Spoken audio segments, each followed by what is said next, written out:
I want to say that Black Lives Matter activists are not going to sneak downtown in the middle of the night and tear down the Samuel De Champlain monument.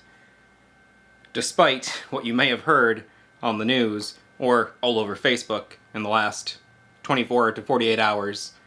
Chances are you've heard some of the chatter about the Samuel De Champlain monument, the one by the water where Samuel De Champlain is upon a pillar, and crouched below that pillar is a Native American in a large headdress, and it's kind of smashing through the pillar as a canoe. Some people are claiming that it should be taken down because it's racist. Other people are saying it's a precious part of our history. However, it's something that you might be wondering, why is there a sudden explosion over this? Well, it's because of a news report that just aired on Tuesday, the 23rd of June, where they interviewed David Yoakum and a couple other people around town about their thoughts on the statue. And in this news clip, David is very angry and is presented as the head coordinator of a Black Lives Matter group. And he says, if people take it down in the middle of the night, well, don't be surprised because you've already been warned. And then you have some other people saying, oh, I think there's history here, or, I don't think the statue's really hurting anyone, or, hey, I think if activists are telling us that we need to take it down, maybe we should listen to them. And other people are talking about statues getting taken down in other places. And it kind of is a report that does nothing but present misinformation and stir controversy. And if you think I'm exaggerating, well, last night we had people posting selfies of themselves standing guard at the monument. People were trying to organize a 24-hour watch over the monument to make sure that no one tore it down. Hey, I need to interrupt this video. What I saw on Facebook last night that was causing so much controversy was a news clip that someone had recorded, on their phone from the TV and posted that video to Facebook. And that news clip is very similar to the article or the video package that accompanied the article on their website, but the online version is a full 2-minute video. The version that aired on TV, and who knows if there were multiple broadcasts of this, and maybe they did a longer one at the 6 o'clock news and a shorter one at 11 o'clock. Regardless, they aired this on television with only David Yoakum being interviewed, and they didn't offer any of the other interviews. And so, well, I did mention that I thought David's piece was a bit, inflammatory. It was a very aggressive, guns blazing kind of attitude towards the situation.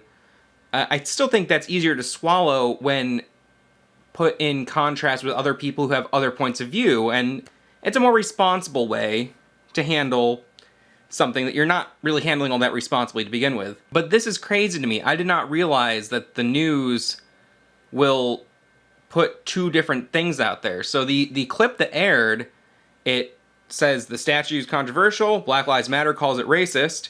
They show David, he makes his little speech there, and then they cut to the next segment, which is right there. You're not even allowing for a conversation to happen. You're just letting one person get angry and have a soapbox for a minute, and then that clip gets passed on to the internet, and crazy. News Channel 5, what is that? And the other thing that's really crazy, I'm going to show a side-by-side here. In the shorter clip, the more inflammatory clip, they show David as head coordinator. That's all they say, head coordinator. Head coordinator of what? The, Black Lives Matter group. In the online clip, they extend his chyron, the little title card underneath him, to say that he's the head coordinator of that Facebook group. That is so misleading and so weird. And I'm not saying I'm uncovering some big controversy, but I feel like I need to interrupt what I was saying, because I actually thought that the person who isolated this clip was a citizen who just took the news clip out of context to show only the, angry black man. But in fact, that's what was actually aired on television. And that's fucked up. Wow. Anyway, back to the video. I've got a few more points to make. So I just want to break this down a little bit and highlight what I think are some extreme flaws in how local news media represents our citizens and the events that happen here. Starting with David Yoakum, they say that David is the head coordinator of the Plattsburgh-based Black Lives Matter We Have a Voice group. What they don't tell you is that this is a Facebook group. This is not a mobile group of activists. This is a Facebook group with about 100 members in it. There is a second Facebook group called Plattsburgh for Black Lives, and they did recently form an actual coalition. It's called the Coalition for Racial Equality, or CORE, C-O-R-E. And they're working on some more measured tactics on facing issues of, racism in the North Country. The reason that there's even two Facebook groups in the area dedicated to seemingly the same causes is because after the June 6th demonstration and walk that occurred, the No Justice, No Peace, Walk for Change, there was a schism in the group. It kind of split off, and David, who is interviewed here by the news in this piece where he's shouting and, essentially making a vague threat about the statue coming down, he's actually blocked from posting in the other group. And I found this just by looking in the two groups and seeing right there that he acknowledges, that he's not in the other group. He's not allowed to post there. And there's another person that he worked closely with, and they acknowledge that they're both blocked from the other group. And so to present this one person who clearly is causing some friction within the, I'll say activist community here, to present them as the leader of the Black Lives Matter group here in Plattsburgh, I think is misinformation. I think that's very misleading. I think it's worth saying that, he's an admin on a Facebook group. I don't know. Is that even worth mentioning in the news? But if you look at his posts, he has said several times that he's not the head of anything. He is someone who just wants to fight for change. He's going to fight where he feels he needs to fight. He's going to listen to people and fight for what the people want. And he was under the impression that people wanted him to fight to get the statue taken down. And so he took his energy and he called the news and got on there and got the story going. You can tell the other people who are interviewed in this little news piece are people who were voting. There's a sort of captive audience. They said, "Oh, well, we got this piece. We got David shouting about the statue. Let's get some other people." And so they went to where the people are. They interviewed a few people, chopped up their statements into quick little digestible sound bites, with seemingly no care given to whether or not those sound bites are accurate portrayals of what the person was actually trying to communicate. And this is a problem with news media, with mainstream news media, with our local news affiliate. If someone's going to speak for 2 minutes on a complicated topic, the news isn't going to give them 2 minutes. They're going to give them maybe 6 seconds. And so, in looking at this whole thing, where I feel like there's a weird, disgusting kind of game of telephone where the media hopped on this thing, they put out this video with this sort of inflammatory take on the statue, and basically threatening to remove it by force. And then a clip of just that portion, not giving the statements from the other citizens who were interviewed, gets put on Facebook. It gets hundreds of views and hundreds of shares within hours. And people are worked up, and people are basically interpreting this as Black Lives Matter activists want to destroy our monument, which is not the case. In fact, the petition that David and one of the members in his group started had only about 15 signatures on it at the time that it was rescinded and taken down. They saw the backlash to their comments on the statue and said, hey, maybe we need to take a little more time to talk to people about this and get some consensus and have a more nuanced discussion, and we're gonna back down from this. But at that point, and again, it was less than 24 hours later that this whole thing was rescinded, the petition's taken down. There's already another petition put out there to save the monument that's gotten over 1,000 signatures within hours. I don't know whose call it was to run this story, but this is a very irresponsible way to handle a very complex and emotional issue. And I think that the local news are agents of chaos, and I think that they are very wicked, and I think what they're doing is very wrong. I think it's morally reprehensible to stir the pot and cause controversy like this when it's a controversial issue. I get it, and you're going to have people worked up no matter how you present it. However, when you present it in a way that is not delicate and balanced and nuanced, and you just put that information out there, people then take that information, which is already fragmented, they make their own little fragments of it, and they put it out there, and they get scared, and then you have, self-formed, hopefully unarmed, but, like patrol groups trying to save the monument, which was never in any danger of coming down in the first place. And this isn't me trying to advocate for or against the monument staying or leaving. I think the monument is flawed. I think that if you care so much about history that you want to protect things like these monuments, you should care just as much about having an accurate portrayal of history. And there are many, many, many things wrong with that monument that make it an inaccurate portrayal of our history as a people here. Now, the monument itself, maybe that has some history, Maybe people have grown up seeing it, and that's a whole other discussion. But my point is that if we want to change these things, we need to have discussions. We need to have discussions. We cannot have a couple of sound bites chopped up, thrown out on the air, and then given to the people who are basically going to war with one another over something that in less than 24 hours, the whole controversy, the whole impetus for the controversy, which was the petition to have it taken down, those people pulled back and said, hey, we're gonna put the brakes on this for now, and this is kind of like maybe not the way we want to handle this. It's too late. You already have people talking about how they want to shoot Black Lives Matter activists for trying to destroy property in our city. Those sorts of scared, racist attitudes are going to exist, but we don't need to stoke those flames through misinformation and irresponsible reporting. We're in a very, very volatile state right now. We really need to approach things carefully and with nuance and respect for one another. And the fact that both sides are very fiery and basically trying to incite, conflict and battle with one another is not what a community needs.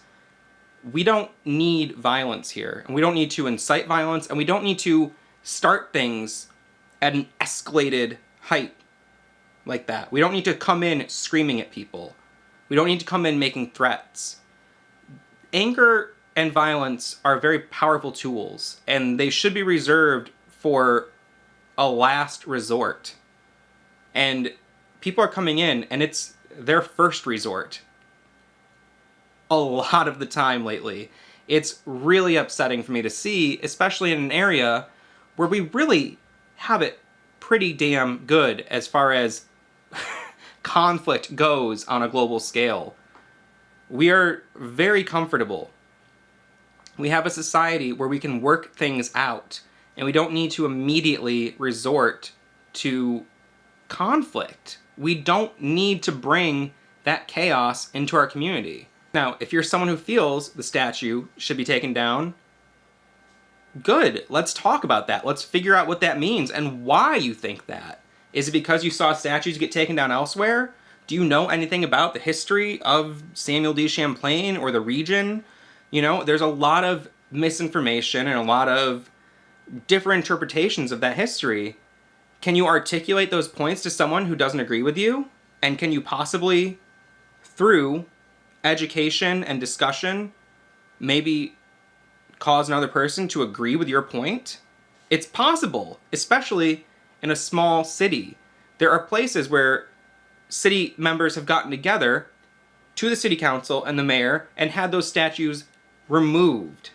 And they weren't torn down in the middle of the night illegally. It was something that the city came together and said, we don't want to be represented like this. We want this removed. And that's a legitimate route to take. And I don't think we need to resort to threats and illegal tactics when simply just asking and initiating the conversation could get the same thing done. Because all of that stuff just stirs the pot. It just creates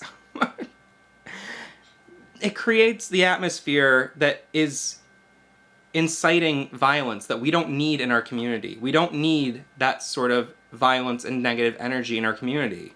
Not to say there isn't a place for it, but it does not need to be our default mode of operation.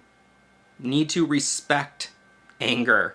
You need to respect it and control it and understand when it's going to be worth your time to unleash that anger and when unleashing that anger is actually going to help your cause and not just set it back and make you look like someone that people can't really get behind, you know? And I think the fact that this whole thing was immediately sparked with so much anger and then dialed back just shows how it wasn't a responsible use of anger. It wasn't a responsible act on the part of the news to report it like this. And getting even deeper into this, I saw that one of the people who was interviewed had to go on Facebook and make a clarification, because this is a person who's actually very much against the statue.